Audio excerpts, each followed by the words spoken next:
chance tap into AI?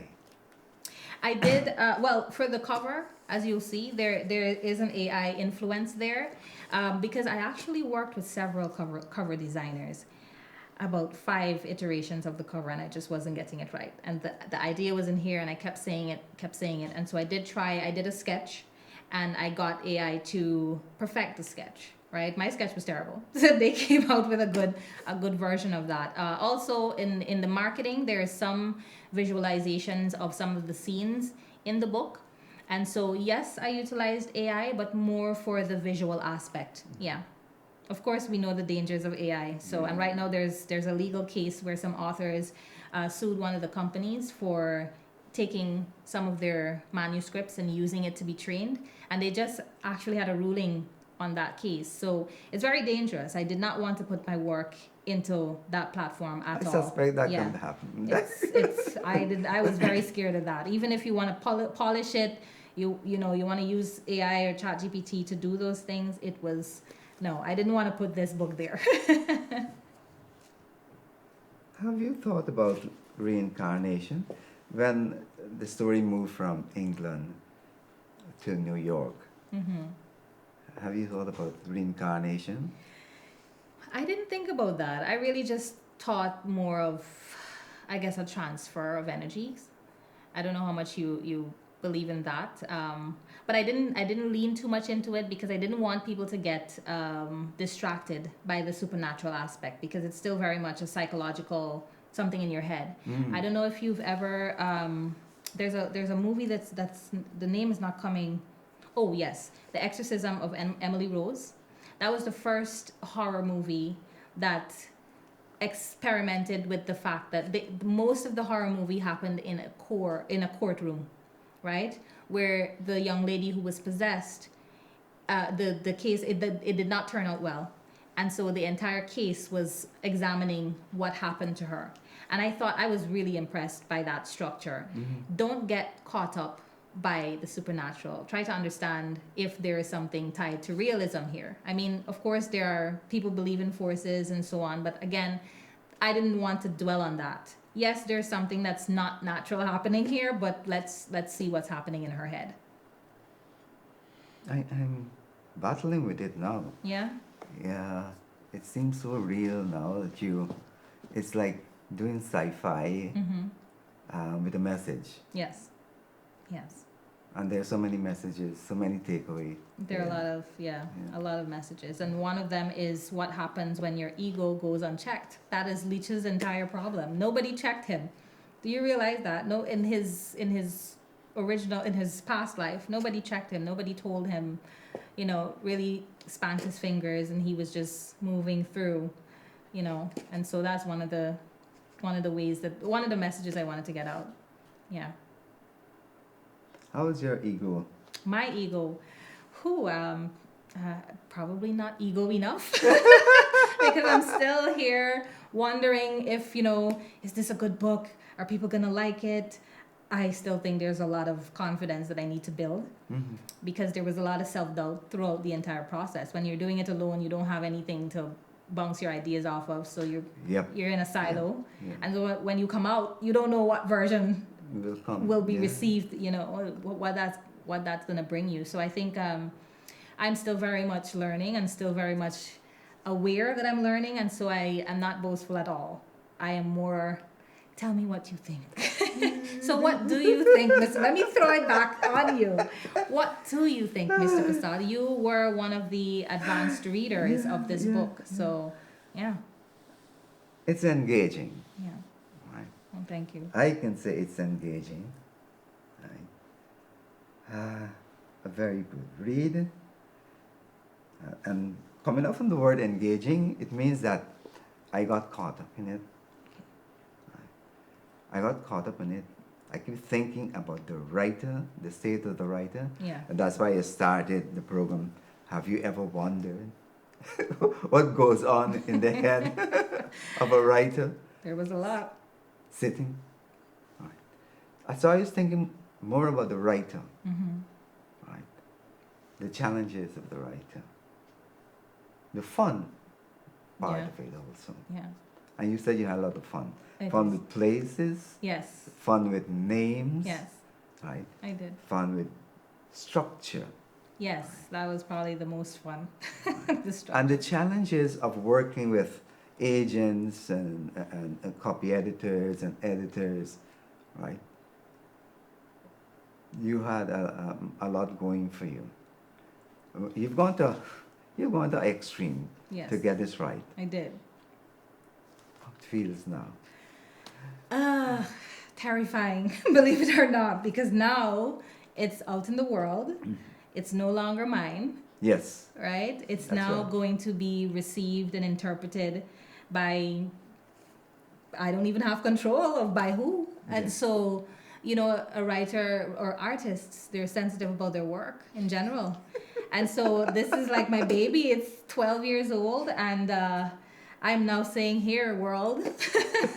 I don't know how it's gonna be received. So it's petrifying. I'm petrified. Yeah. Mm-hmm. There's a scene before you did a bit of reading for me. Mm-hmm. There's a scene, it may come off of this, where Ariane, the spider got between her and looking outside. Yes.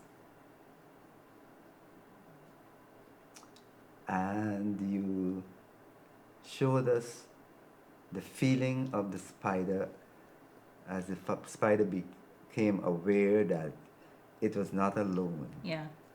And that hand smashed that spider. Let me hear something. Would you like to hear that part? That Probably. we can do that scene. That wasn't what I was gonna read, but we can do that since you referenced it. All right, let's go. I'll just stop where it feels like a stop. Okay. An unwelcome intruder hindered her view of the world outside. A spider that walked carefully across the glass, unaware of the heavy hand hovering over it. Every move was deliberate. Its front legs felt ahead, looking for threats, poking at the invisible surface, fearful but pressing on, oblivious to the giant ready to end its life. But perhaps this ignorance kept it going, achieving its goal until called to its death. Ariane smiled, sure that this was the answer to her question about the purpose of human existence. Maybe she should write about it. But the thought alone made her shudder. Writing had gotten her here. A writer who locked herself away in Homer's home for health and wellness. How fitting. Yet, there was no better place for her. Ariane chose Homer's because with the right funds, admission didn't require a formal diagnosis, just a convincing claim of mental strain. This flexibility made the facility a haven for anyone needing space, structure, or simply a break from the world under the broad banner of mental health support. Anywhere else, they might have strapped her onto a gurney and poked her with tests until a diagnosis fell out. But Homer's was something of a spa for the psychologically wayward, a hybrid sanctuary, if you will, part retreat, part rehab, part high-end holding pen for the quietly unraveling.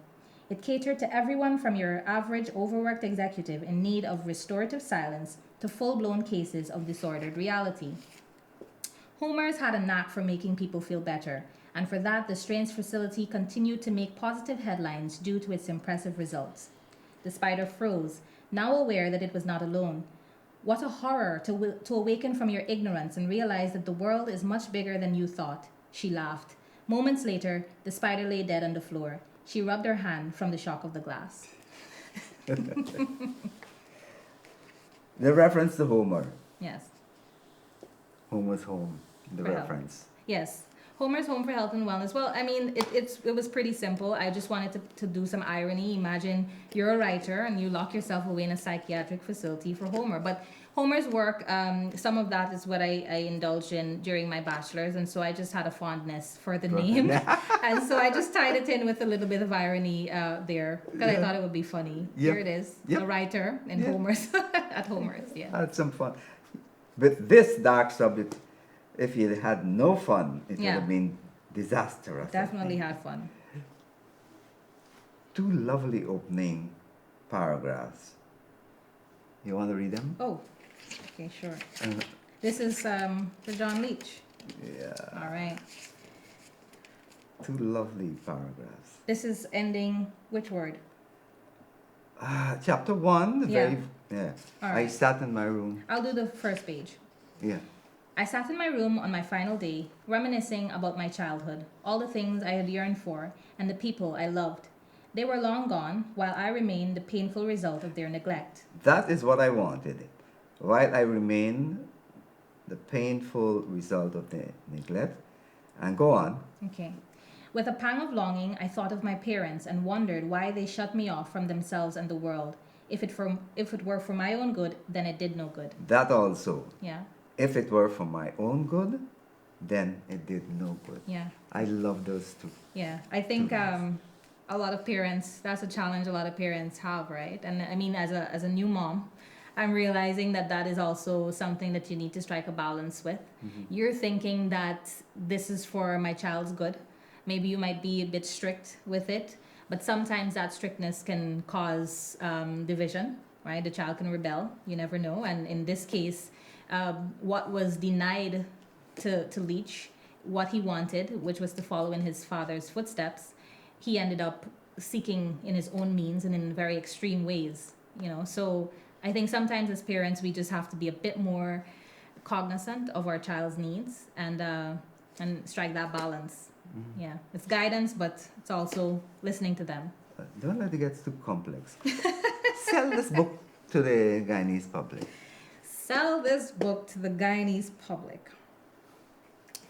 If you want to see what happens when you give your story to someone else, buy this book. And I say that because in Guyana, we, for a very long time, have had our story told for us. And now we are getting so much attention, we are able to tell our own story. And it's really that challenge I experimented with.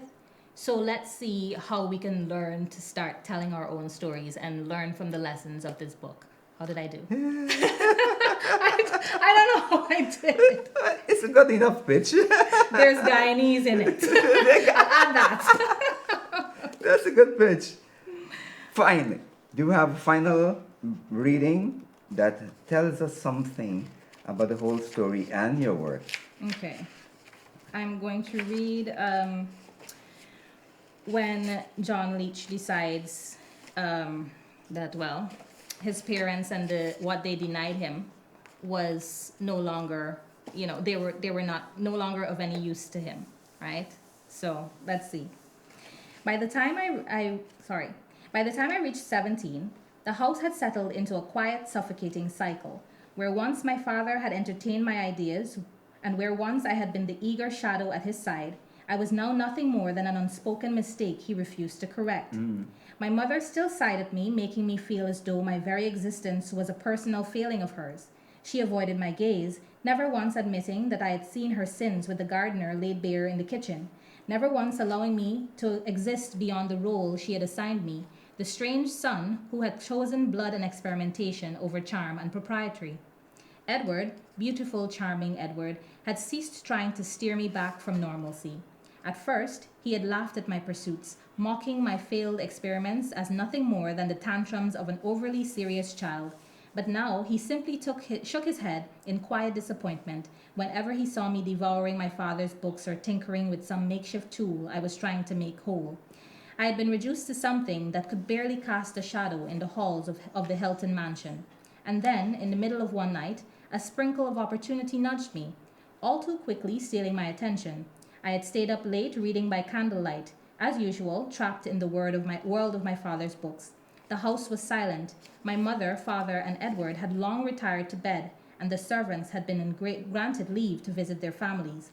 It had been cold that evening. I remember that distinctly, the kind of cold that settles in your bones and makes flames flicker hungrily in their glass prisons. I had been so engrossed in my reading that I had not noticed the candle's flame creeping toward the curtain beside my desk. It was not until the heat brushed against my skin and I heard the fabric begin to curl and crumple in on itself that I realized what had begun to happen.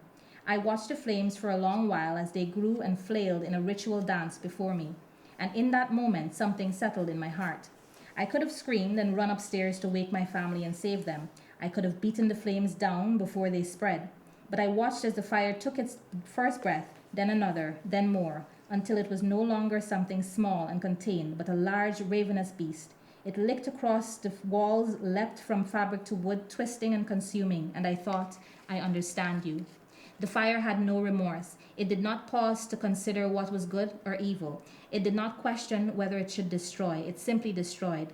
Moments later, I stood on the front lawns of Helton Hall with my feet sinking into the damp earth, and I watched the house burn. The orange glow consumed the windows, and the roof collapsed inwards, sparks hissing into the night like the dying breaths of a giant creature. A small, nagging feeling of loss tugged at my heart, even as the memory of myself locking their doors before running outside pricked at my conscience. My home and my family were no more, but I did not cry, for there was something greater inside me. Relief. Yeah, that was a little brutal. Yeah. I was thinking as you were reading a film script, preparing it for... A film script, I've heard that. I've heard it has movie potential. Yeah. So it was actually recognized for an award, the Page Turner's Award for its writing potential. And so once they that particular platform puts you in contact with agents and opportunities to pitch for a script. So you never know. Yeah. You never know. You never know. Yeah. You never know. Right. What will come out of selling your soul to the devil? Even good. Yeah. Yeah. Jasmine, it was lovely speaking to you. Same here, Mr. Persaud. I didn't really get into your head because things came out of your mouth so rapidly. It's probably best not to go into my head. There's a lot more stories ruminating around there, so you'll see them eventually. Yes. A sequel to this book because it looks like that. It definitely ends with the potential of a sequel. There's a lot of opportunity there, and so yes, if the demand is right, I will write more about LEECH. There's a whole story there that I can still explore with him. Yes. Yeah.